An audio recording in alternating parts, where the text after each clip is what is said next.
il faut aller bombarder Damas, il faut aller bombarder Kadhafi. C'est hallucinant de retrouver une gauche, je ne parle pas des partis socialistes qui sont au gouvernement, mais je parle de gens qui se disent communistes, trotskistes, anarchistes, et qui vendent les guerres de l'OTAN, les guerres des États-Unis. C'est bizarre. Et Israël, c'est un cas particulier de colonialisme. On peut parler de capitalisme collectif, c'est-à-dire qu'Israël, c'est l'agent sur place. Dans une interview qu'il m'avait donnée, Noam Chomsky disait « Israël, c'est le flic du quartier, c'est le flic du Moyen-Orient ».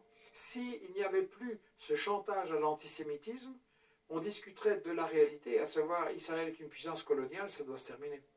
Moi, j'ai déjà écrit et j'aurais dit Netanyahou est le pire antisémite.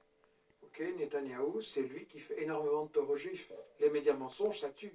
Quand on met dans l'opinion des citoyens européens que le Hamas et les autres milices de résistance, je souligne, ne sont pas des résistants, mais sont des terroristes, alors oui, évidemment, contre les terroristes, certains disent qu'on peut employer tous les moyens. Mais ce n'est pas le cas. C'est une opération qui, au niveau du droit international, est légitime. J'insiste, elle est légitime.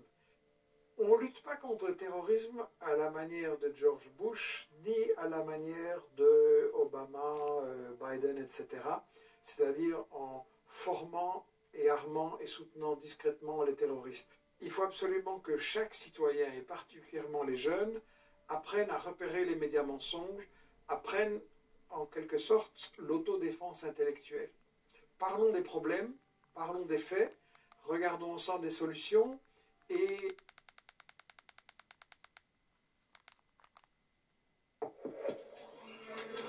pour moi, le problème est de comprendre les causes des guerres. Qui fait les guerres, dans quel intérêt?